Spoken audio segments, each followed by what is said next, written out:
Hey there, guys. I already reviewed this, but I'm doing it again because The Defenders comes out, and I was not happy with my review of this show. So I'm redoing all of it. Yay! Daredevil Season 1 is the first of quite a few Marvel Netflix TV series leading up to The Defenders. And these shows, the cool thing about these shows is that they are set in the MCU, just kind of like a little offshoot thing. And that's really cool because that means, like, one day, many, many, many years from now, we could see the Defenders pop up in one of the Marvel movies. Um, yeah, but so Daredevil Season 1 is set, basically, Matt Murdock, he's this lawyer. He and his colleague Foggy Nelson, they open up an office and they take on their first client. And while all this is going on, Matt is going out at night in sports gear, a bandana, and beating the crap out of criminals. And then there's the Kingpin, which I will touch on later. But first, let's talk about the cast. So Charlie Cox plays Matt Murdock, and he absolutely blows Ben Affleck out of the water because Ben Affleck was not that good in the Daredevil movie. I would even go as far as to say he was pretty bad. So I guess it's not that hard to do Matt Murdock well or better than Ben Affleck. But Charlie Cox does an incredible job. He really, really does do a much better job than Ben Affleck. And I really do hope that, Daredevil, Jessica Jones, Luke Cage, Iron Fist, they all do end up in the movies eventually. I really do hope, because they would be great additions. But at the same time, also, it might not work that well tonally, just because these shows are much more tonally different than the movies, because movies are kind of light and fun and full of jokes and fun bloodless action scenes, and then these shows have a lot of violence, swearing, blood, a lot of blood.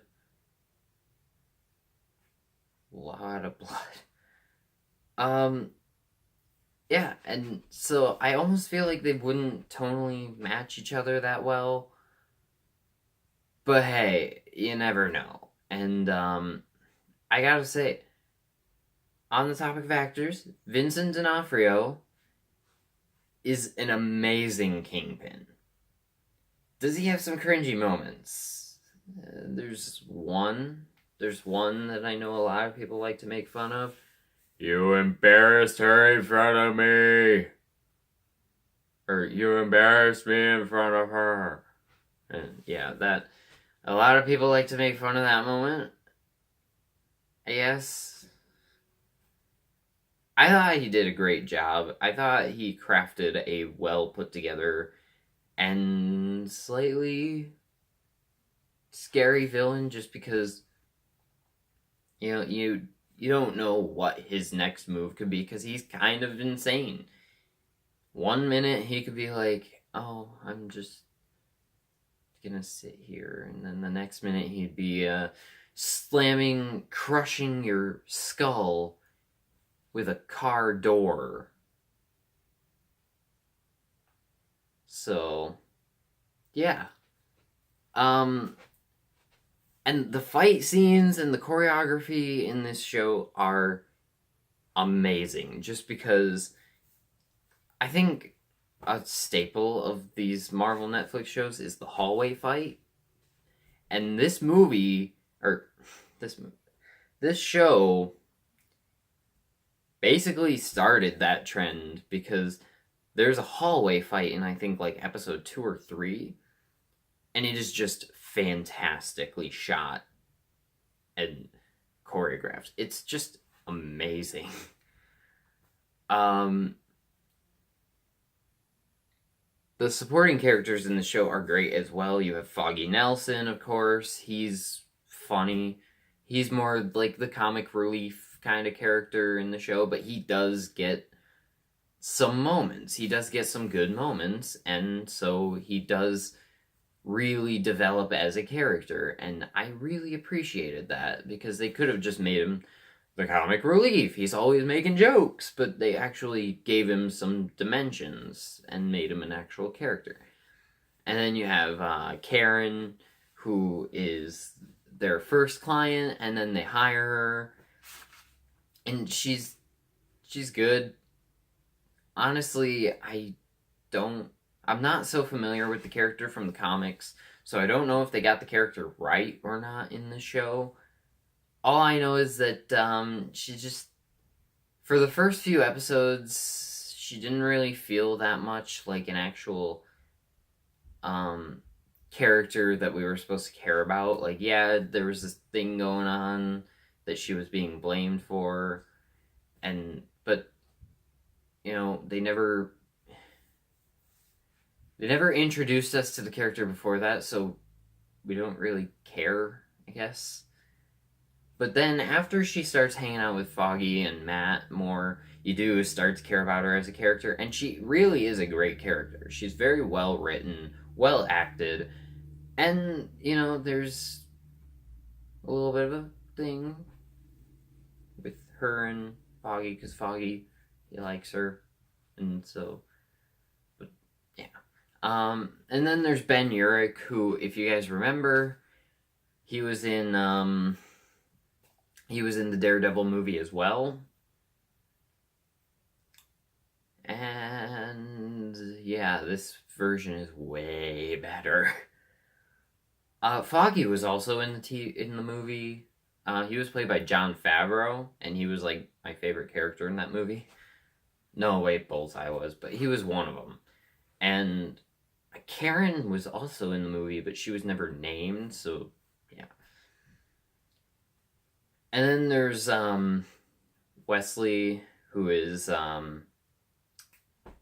Kingpin's assistant, and he, I thought, was a really great character.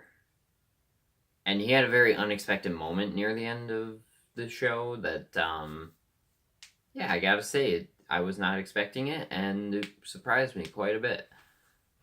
I think the show is a little slow at times. If I'm being completely honest, the show is quite slow at some certain points, and I feel like if this series was cut down an episode or two, they could have cut out some of the filler stuff that just kind of made the show a little bit more boring. But I still think the show is amazing. I just wish it was a little shorter, I guess, so that it would be a little bit easier to get through. Because it's 13 episodes, each one's an hour long, and there's quite a bit of filler in the episodes that makes it just a little hard to get through. But I still think it's definitely worth checking out if you're excited for the Defenders.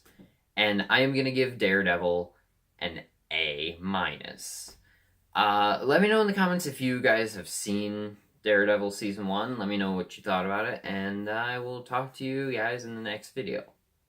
Bye.